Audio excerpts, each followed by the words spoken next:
안녕하세요. 뉴스반장입니다. 윤석열 대통령은 3일 과거의 부동산 세제와 같이 정치와 이념에 사로잡혀 무리한 과세로 국민을 힘들게 하고 재산권을 과도하게 침해하지는 않겠다고 밝혔습니다.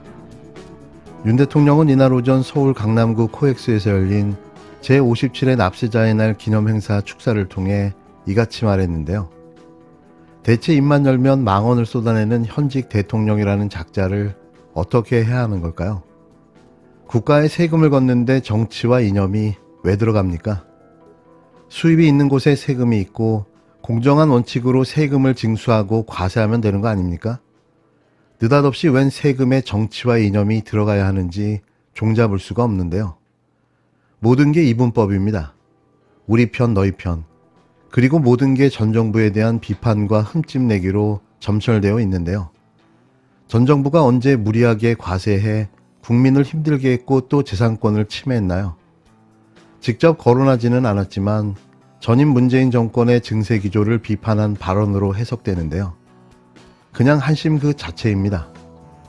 오죽 못났으면 할 줄 아는 게 편나나 싸움 붙이고 모든 잘못을 전 정권 탓으로 돌리는 짓을 끊임없이 하고 있는 걸까요? 벌써 취임한 지 곧 1년이 다 돼갑니다.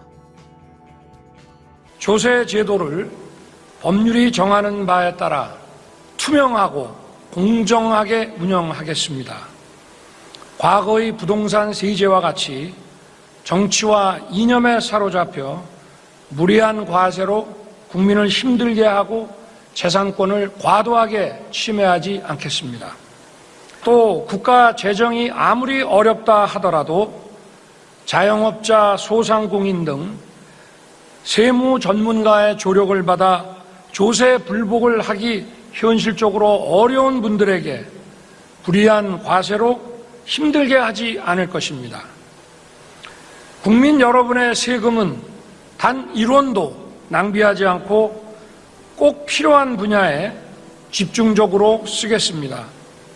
정치 진영을 확보하고 표를 얻기 위한 포퓰리즘적 정치 복지를 지향하고 취약계층과 약자를 두텁게 지원하는 약자 복지를 실천하겠습니다.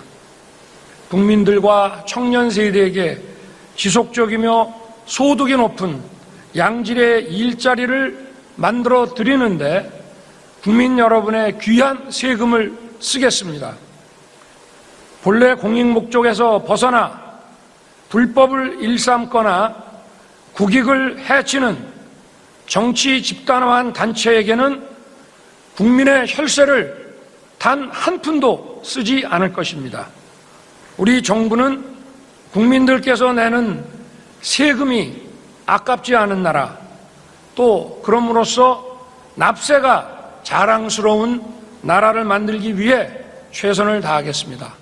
대통령이 납세자의 날 기념식에 참석한 것은 1970년 박정희 대통령 이후 53년 만에 처음이라고 대통령실은 설명했는데요. 나대고 싶은데 오죽 갈 데가 없으면 이런 행사까지 참석하는 걸까요? 그의 기념식 축사를 들어보면 가관도 이런 가관이 또 없는데요. 입만 열면 문제의 발언들만 튀어나오는 거죠. 윤 대통령은 조세제도를 법률이 정하는 바에 따라 투명하고 공정하게 운영하겠다며 국가재정이 아무리 어렵더라도 자영업, 소상공인 등 조세 불복이 현실적으로 어려운 분들에게 무리한 과세로 힘들게 하지 않을 것이라고 말했습니다. 이어 이의 신청, 심사 청구, 심판 청구 등 조세 불복 절차는 국민의 권리 구제를 위해 신속히 처리하겠다며 헌법이 보장하는 조세 법률주의가 형식적이 아니라 실질적으로 구현토록 하겠다고 강조했는데요. 윤 대통령은 또 국방, 치안, 사법, 행정 등 국가의 본질적 기능을 충실히 수행하고 양질의 일자리를 제공하는 데에 세금을 집중적으로 쓰겠다고 밝혔습니다. 아울러 정치 진영을 확보하고 표를 얻기 위한 포퓰리즘 정치 복지가 아닌 취약계층과 사회적 약자를 두텁게 지원하는 약자 복지를 실천하겠다고 강조했는데요. 첨단 과학기술 혁신을 통해 국제 경쟁력을 높이고 수출 확대, 스타트업 육성을 위해 성과를 창출할 수 있는 곳에 재정을 투입하겠다고도 밝혔습니다. 윤 대통령은 공익 목적을 벗어나 불법을 일삼거나 국익을 해치는 정치 집단화된 단체에는 국민의 혈세를 쓰지 않을 것이라며 국민이 내는 세금이 아깝지 않은 나라, 납세가 자랑스러운 나라를 만들기 위해 최선을 다하겠다고 말했습니다. 멀쩡히 잘 있는 대통령실을 옮기겠다고 1조에 가까운 혈세를 낭비한 당사자가 이렇게 대놓고 뻔뻔하게 할 소리는 아닌데요. 순간 기억 상실증이 있지 않고서야 본인이 저지른 혈세 낭비를 나몰라라 할 수는 없는 거죠. 그러면서 그는 또 느닷없이 납세가 자유와 연대의 출발점이라는 점도 강조했는데요. 납세가 왜 자유와 연대의 출발점일까요? 언제까지 이 모질이 대통령의 말을 듣고 있어야 하는 겁니까?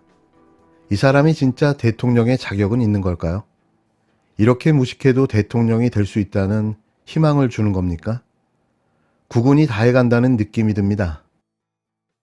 임은정 대구지검 중요경제범죄조사단 부장검사가 검사 적격 심사에서 통과됐다는 기쁜 소식을 알렸습니다. 3일 법무부 검사적격심사위원회는 임 부장검사를 상대로 적격 심사를 진행했는데요. 심사위 제적의원 9명 중 6명이 참석한 가운데 제적의원의 3분의 2 이상이 임 검사에게 적격 판정을 내렸습니다. 너무나도 당연한 일이 왜 이토록 기쁜 걸까요?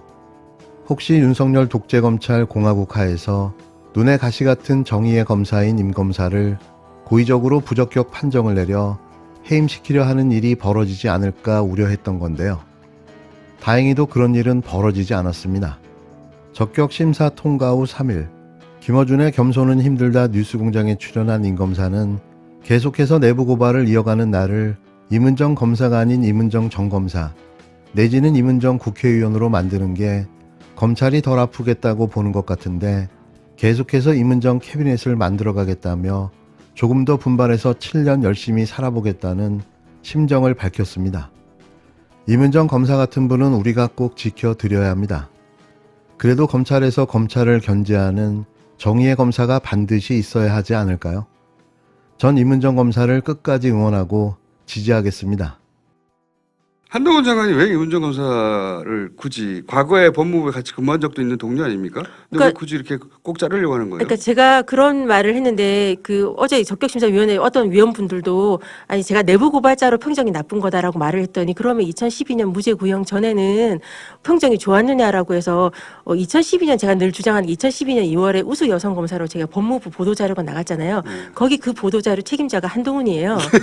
한동훈이랑 그렇게 10년 전에는 관계가 우리가 좋았잖아. 관계가 좋았지. 제가 네. 법무부 그때 같이 검사였으니까. 네. 그런 내부 고발 때문에 이렇게 된 건데 한동훈 장관이 이랑 이노궁 차관이 법무부에 올 때 첫 번째 인사가 서지현 검사 그 내보내는 거였잖아요. 결과론적으로. 아하. 그때 진동균 사건 때문에 우리는 깊은 악연이 있고 제가 한동훈 장관이 그 윤석열 라인 관련돼서 제가 안에서 쓴소리하는 내부자라서 밖에서 쓴소리하는 사람은 많지만 안에서 쓴소리하면 되게 아프거든요. 그리고 제가 내부 자료를 가지고 활용하는 부분이 있어서 그게 임은정 검사가 아니라 임은정 전 검사 내지는 임은정 국회의원으로서 하는 게 차라리 덜 아프다 싶어서 내보내려고 하는 것 같은데 그럴수록 제가 안에서 임은정 캐비넷 채워오고 있어야 되지 않겠습니까? 끝까지 계속해서. 그렇죠. 절대 못 나간다는. 그렇죠. 제가 어저께 적격심사 통과하면서 무슨 생각이 들었냐면 2016년 1월 달에 그때도 어렵게 통과했으니까 그때 제가 이제 검사 게시판에 복귀 인사하면서 생존 무사히 살아 돌아왔습니다. 새롭게 시작하는 7년